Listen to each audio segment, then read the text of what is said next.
আপনারা দেখছেন দর্পণ news TV channel. আজ 23শে জুন মঙ্গলবার। দেখে নিন আজকের বাছাই করা 20টি গুরুত্বপূর্ণ তাজা সংবাদ। শুরুতেই থাকছে আজকের নজর কাড়া শিরোনাম। প্রতিদিন এমন নির্ভরযোগ্য খবর পেতে আমাদের চ্যানেল সাবস্ক্রাইব করে সাথে থাকুন। আর ভিডিওটি ভালো লাগলে অবশ্যই একটি লাইক দিন। এবার কলকাতায় 24 ঘন্টা খোলা থাকবে দোকানপাট। প্রথম বাজেটেই যুগান্তকারী প্রস্তাব অর্থমন্ত্রীর স্বপন দাশগুপ্তের। ব্যবসায়ী মহলে তুমুল উচ্ছ্বাস। স্কুল হাসপাতালের পাশে আর নয় মদের দোকান। প্রথম বাজেটেই করার সিদ্ধান্ত বিজেপি সরকারের। জারি হলো নতুন কঠোর নিয়ম। ডিম থেরাপি নিয়ে রাজ্য জুড়ে বিতর্ক। গণতান্ত্রিক পরিবেশ নষ্টের অভিযোগে আদালতে দায়ের জনস্বার্থ মামলা। বাজেট নিয়ে এখনই বিরোধিতা নয়, আগেই অন্ধ বিরোধিতা করব না, সতর্ক বার্তা মমতা বন্দ্যোপাধ্যায়ের। কোমরে বেল্ট, গলায় জুতোর মালা, প্রাক্তন পুরপ্রধানকে রাস্তায় ঘোরানোকে কেন্দ্র করে তীব্র রাজনৈতিক উত্তেজনা। চলল ডিম থেরাপিও। বিদ্যুতের বিলে বিরাট স্বস্তি। প্রতি ইউনিটে 2 টাকা ভর্তুকির ঘোষণা রাজ্যের। লক্ষ লক্ষ গ্রাহকের মুখে হাসি। 40 কোটির বিনিময়ে বিশ্বাসঘাতকতা। মহুয়ার বিস্ফোরক অভিযোগের পর পাল্টা আইনি লড়াইয়ে নামলেন 20 বিদ্রোহী সাংসদ। মমতা অভিষেককে কার্যত বিদায়। ঋতব্রত শিবির ঘোষণা করল তৃণমূলের নতুন ওয়ার্কিং কমিটি। শুরু নতুন রাজনৈতিক সমীকরণ। নিজের দাম বাড়াচ্ছেন, মহুয়া মৈত্রকে নিয়ে বিস্ফোরক মন্তব্য কাকলি ঘোষ দস্তিদারের। নতুন করে চর্চায় তৃণমূলের অন্দরে দ্বন্দ্ব। নতুন তৃণমূলের পূর্ণাঙ্গ কমিটি ঘোষণা। সাধারণ সম্পাদক ঋতব্রত, চেয়ারম্যান অরূপ। আর কোন নেতার কাঁধে কোন দায়িত্ব? ইউসুফ পাঠানের 20.5 কোটির বিতর্ক কি সত্যিই দুর্নীতি? সামনে এলো নেপথ্যের চাঞ্চল্যকর তথ্য। বাড়ছে জল্পনা। এই প্রথমবার বাজেট পেশের পর ফের বড় সুখবর দিলেন শুভেন্দু অধিকারী। রাজনৈতিক মহলে তুমুল আলোচনা। 30শে জুনের মধ্যেই করুন এই কাজ, না হলে বাতিল হতে পারে রান্নার গ্যাসের সংযোগ। গ্রাহকদের জন্য জরুরি সতর্কবার্তা। মদের দোকান নিয়ে বড় ঘোষণা বিজেপি সরকারের। প্রথম বাজেটেই জারি হলো একাধিক কঠোর নিয়ম। বদলাতে চলেছে রাজ্যের চিত্র। 1 লক্ষ শূন্য পদে নিয়োগের ঘোষণা। প্রথম বাজেটেই বড় চমক অর্থমন্ত্রীর স্বপন দাশগুপ্তের। চাকরি প্রার্থীদের মধ্যে উচ্ছ্বাস। সিভিক ভলেন্টিয়ার, গ্রিন পুলিশ ও ভিলেজ পুলিশের বেতন বৃদ্ধি। বাজেটে বড় ঘোষণা রাজ্য সরকারের। অভিষেক বন্দ্যোপাধ্যায়কে নিয়ে বড় সিদ্ধান্ত। ঋতব্রত শিবিরের তরফে সাসপেন্ড করায় ঘোষণায় তীব্র রাজনৈতিক বিতর্ক। গড়িয়াহাট বাজারে পা দিয়েই অগ্নিশর্মা অগ্নিমিত্রা পাল। 1 সপ্তাহের ডেডলাইন না মানলেই চলবে বুলডোজার। ভাঙছে খোদ কলকাতা। প্রথম বাজেটেই 5টি নতুন জেলা ও 9টি নতুন পুরসভা গঠনের মেগা মাস্টার স্ট্রোক শুভেন্দু সরকারের। শুরু জোর রাজনৈতিক চর্চা। এতক্ষণ শুনছিলেন সংবাদ শিরোনাম। এবার আসছে বিস্তারিত খবরে। অভিষেক বন্দ্যোপাধ্যায়কে নিয়ে বড় সিদ্ধান্ত। ঋতব্রত শিবিরের তরফে সাসপেন্ড করায় ঘোষণায় তীব্র রাজনৈতিক বিতর্ক। রাজ্য রাজনীতিতে ফের জোর চর্চার কেন্দ্রবিন্দুতে তৃণমূলের অন্দরে দ্বন্দ্ব। অভিষেক বন্দ্যোপাধ্যায়কে সাসপেন্ড করার ঘোষণা ঘিরে নতুন করে রাজনৈতিক উত্তেজনা ছড়িয়েছে। ঋতব্রত শিবিরের তরফে এই সিদ্ধান্তের কথা প্রকাশ্যে আসতে রাজনৈতিক মহলে শুরু হয়েছে তুমুল বিতর্ক। সূত্রের খবর, দলের সাংগঠনিক কাঠামো, নেতৃত্বের ধরন এবং একাধিক গুরুত্বপূর্ণ রাজনৈতিক সিদ্ধান্ত নিয়ে দীর্ঘদিন ধরে দলের একাংশের মধ্যে মতবিরোধ চলছিল। আর সেই প্রেক্ষিতেই অভিষেক বন্দ্যোপাধ্যায়ের বিরুদ্ধে কঠোর পদক্ষেপ নেওয়ার সিদ্ধান্ত হয়েছে বলেই দাবি সংশ্লিষ্ট শিবিরের। যদিও এই সিদ্ধান্ত কতটা সাংগঠনিকভাবে বৈধ তা নিয়ে উঠতে শুরু করেছে বড় প্রশ্ন। রাজনৈতিক বিশ্লেষকদের একাংশের মতে এই ঘটনাকে কেন্দ্র করে তৃণমূলের অন্দরে গোটা গোষ্ঠীদ্বন্দ্ব আরো প্রকাশ্যে চলে এলো।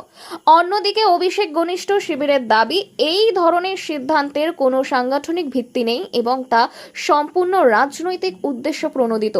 ফলে আগামী দিনে এই বিতর্ক আরো তীব্র আকার নিতে পারে বলেই মনে করা হচ্ছে।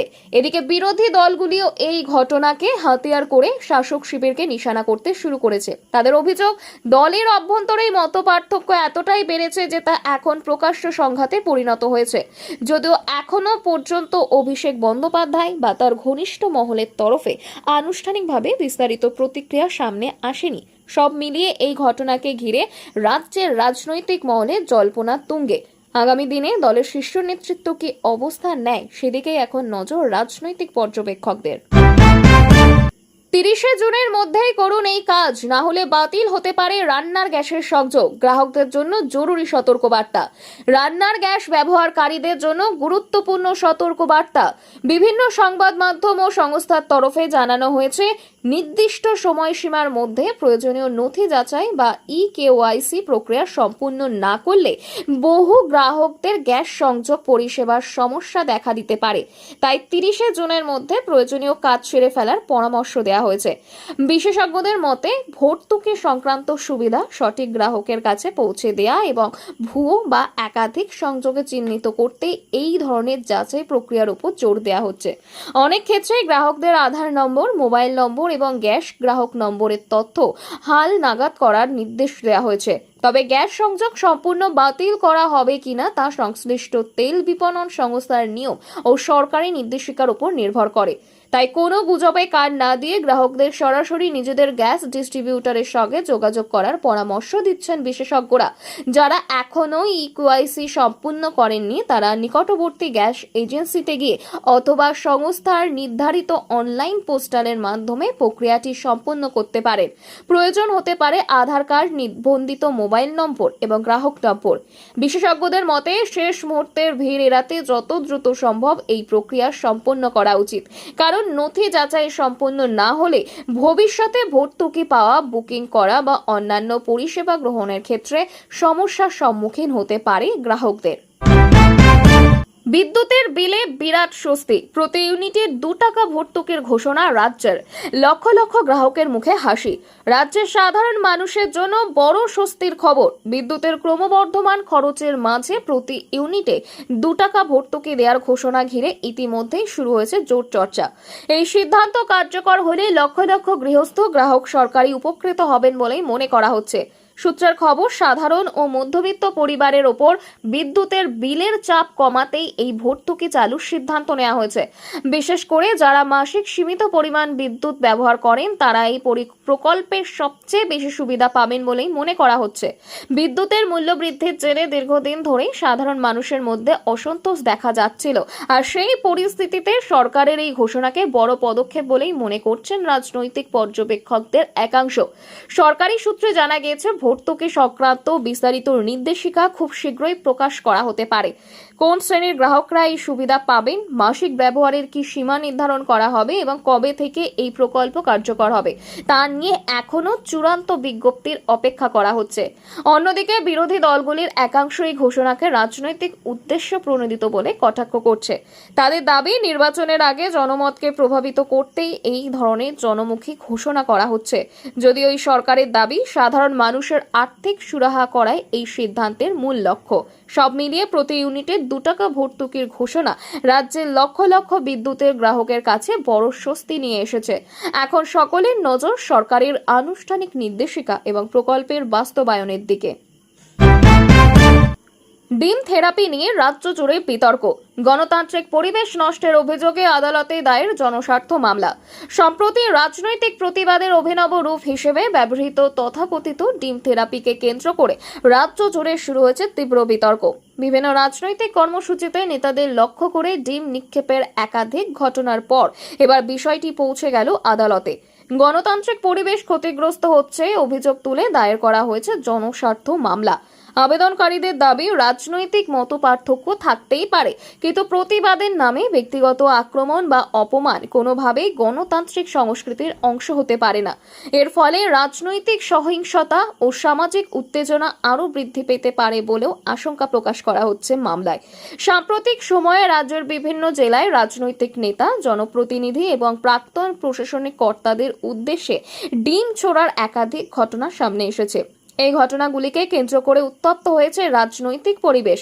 শাসক ও বিরোধী উভয় পক্ষই একে অপরকে রাজনৈতিক অসহিষ্ণুতার জন্য দায়ী করছে। মামলাকারীদের বক্তব্য, এই ধরনের ঘটনা অব্যাহত থাকলে তা ভবিষ্যতে আরো বড় অশান্তির কারণ হয়ে দাঁড়াতে পারে। তাই আদালতের হস্তক্ষেপ প্রয়োজন বলেই তারা মনে করছেন। আদালতের কাছে এই বিষয়ে স্পষ্ট নির্দেশিকা জারির আবেদনও জানানো হয়েছে। অন্যদিকে রাজনৈতিক মহলের একাংশের মতে প্রতিবাদের ভাষা কখনোই ব্যক্তিগত আক্রমণে পরিণত হওয়া উচিত নয়। গণতান্ত্রিক ব্যবস্থায় মত প্রকাশের অধিকার থাকলেও তা যেন শালীনতা ও আইন সীমার মধ্যেই থাকে, আর সেদিকেই জোর দিচ্ছেন বিশেষজ্ঞরা। এখন এই মামলার শুনানিতে আদালত কি পর্যবেক্ষণ দেয়, সেদিকেই নজর রাজ্যের রাজনৈতিক মহলের।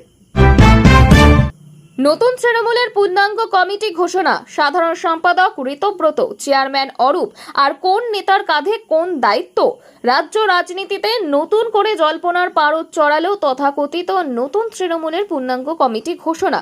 দলের পুনর্গঠন প্রক্রিয়ার অংশ হিসেবে একাধিক গুরুত্বপূর্ণ পদে নতুন মুখের নাম ঘোষণা করা হয়েছে, আর এই নতুন কমিটিতে সাধারণ সম্পাদকের দায়িত্ব দেওয়া হয়েছে ঋতব্রত বন্দ্যোপাধ্যায়কে, আর অন্যদিকে চেয়ারম্যান পদে দায়িত্ব পেয়েছেন অরূপ বিশ্বাস। নতুন কমিটি প্রকাশ্যে আসতে রাজনৈতিক মহলে শুরু হয়েছে তুমুল আলোচনা। সূত্রের দাবি, সংগঠনকে আরো শক্তিশালী এবং তৃণমূলের বিকল্প রাজনৈতিক প্ল্যাটফর্ম গড়ে তোলার লক্ষ্যে এই নতুন সাংগঠনিক কাঠামো তৈরি করা হয়েছে। কমিটিতে বিভিন্ন সাংগঠনিক পদে বেশ কয়েকজন অভিজ্ঞ নেতা এবং নবীন মুখে দায়িত্ব দেওয়া হয়েছে। দলের তরফে দাবি করা হয়েছে, আগামী দিনে বুথ স্তর থেকে জেলা স্তর পর্যন্ত সংগঠনকে সম্প্রসারণের লক্ষ্যেই এই পদক্ষেপ।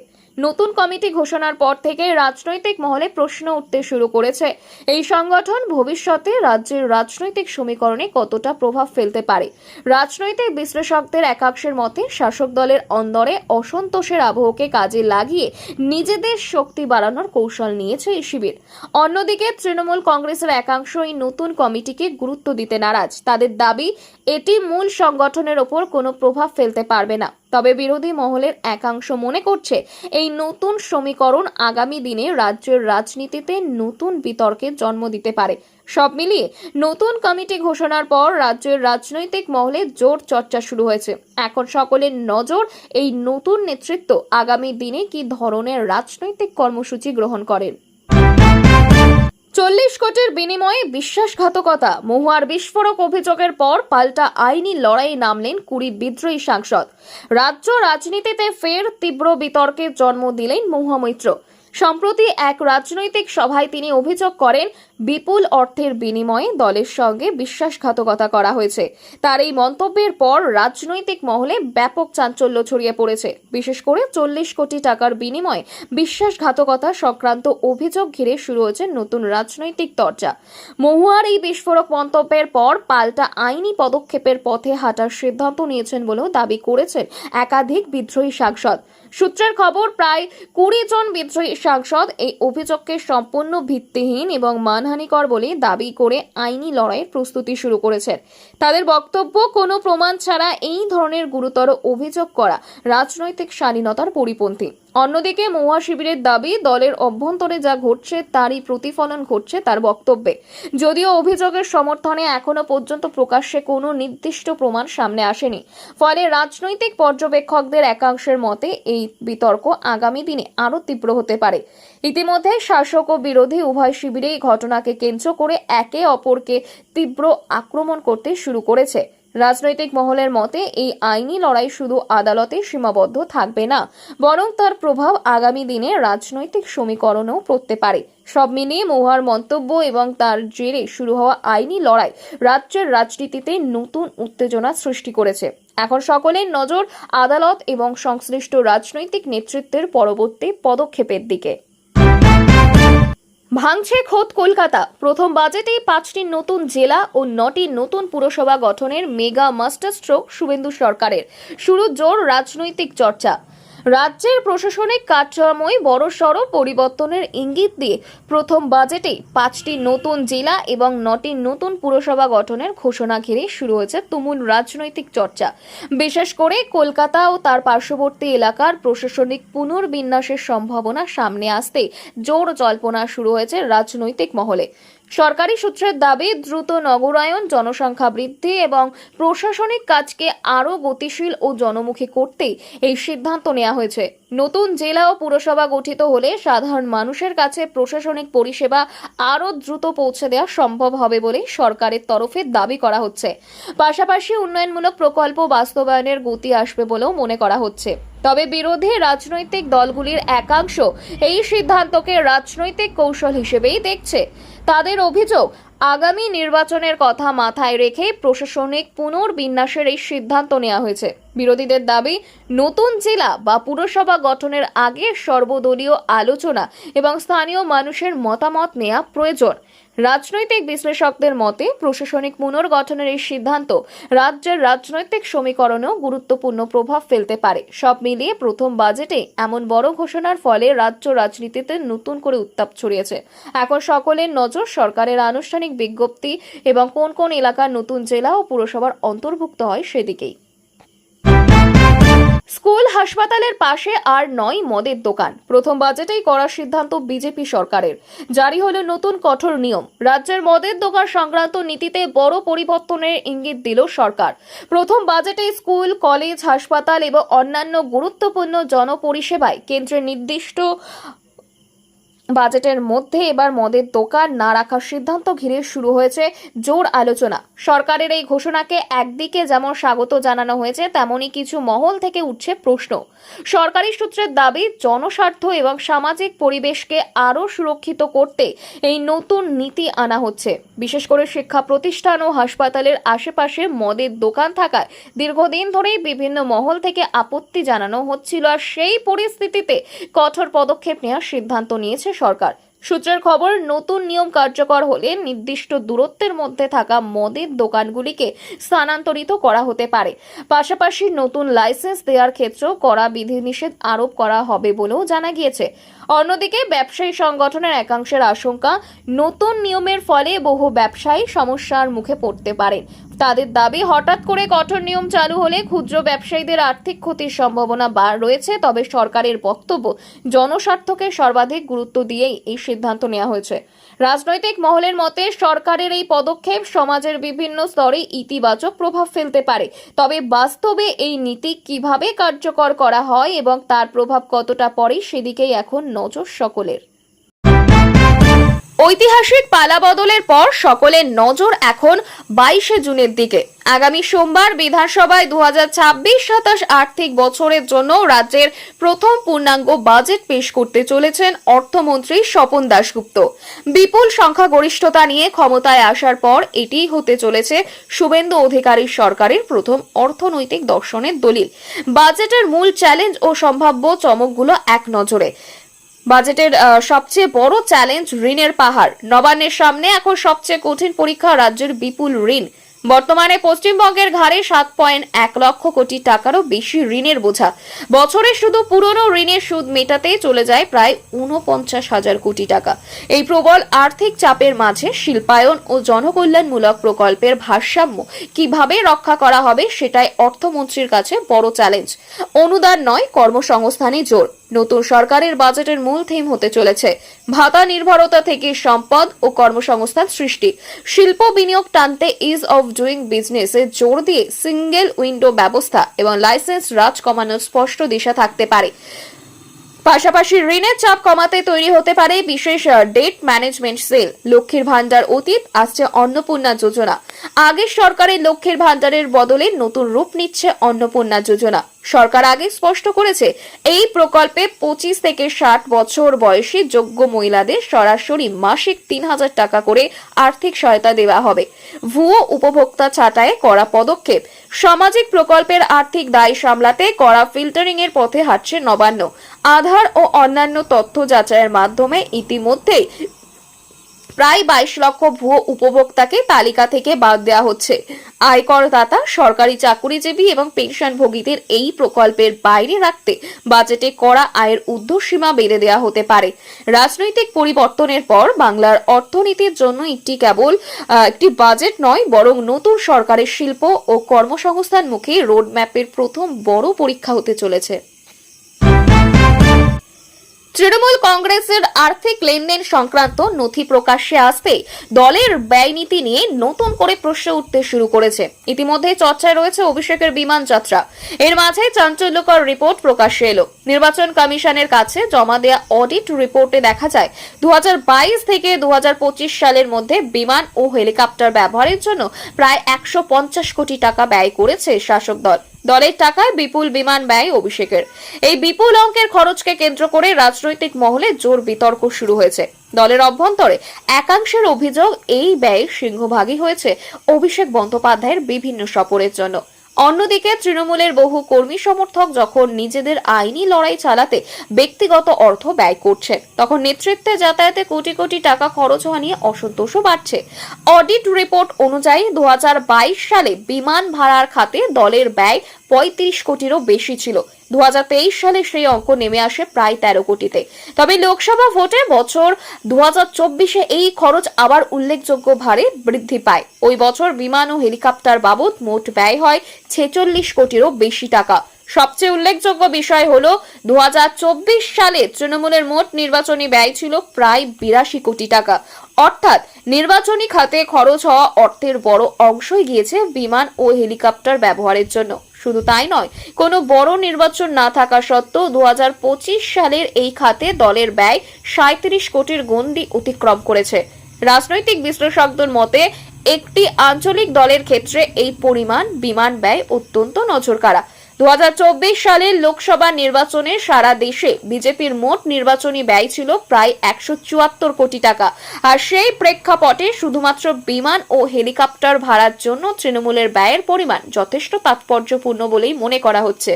উল্লেখ্য, বিতর্ক আরও তীব্র তৈরি হয়েছে অভিষেক বন্দ্যোপাধ্যায়ের সাম্প্রতিক চার্টার্ড বিমান যাত্রাকে কেন্দ্র করে। নির্বাচনের পর দলের রাজনৈতিক পরিস্থিতি যখন চাপে, ঠিক সেই সময় তার দিল্লি সফর নিয়ে দলের মধ্যে নানা প্রশ্ন উঠতে শুরু করে। শুধু বিরোধীরাই নয়, তৃণমূলের একাংশের নেতারাও প্রকাশ্যে সমালোচনা করেছেন। এদিকে তৃণমূলের 3টি ব্যাংক অ্যাকাউন্টে লেনদেন সাময়িকভাবে বন্ধ করা হয়েছে। সূত্রের খবর, ওই 3টি অ্যাকাউন্টে প্রায় 440 কোটি টাকা জমা রয়েছে। এমন পরিস্থিতিতে দলের অর্থভান্ডার থাকা সত্ত্বেও খরচের অগ্রাধিকার কি হওয়া উচিত তা নিয়েই প্রশ্ন তুলছেন রাজনৈতিক পর্যবেক্ষকরা।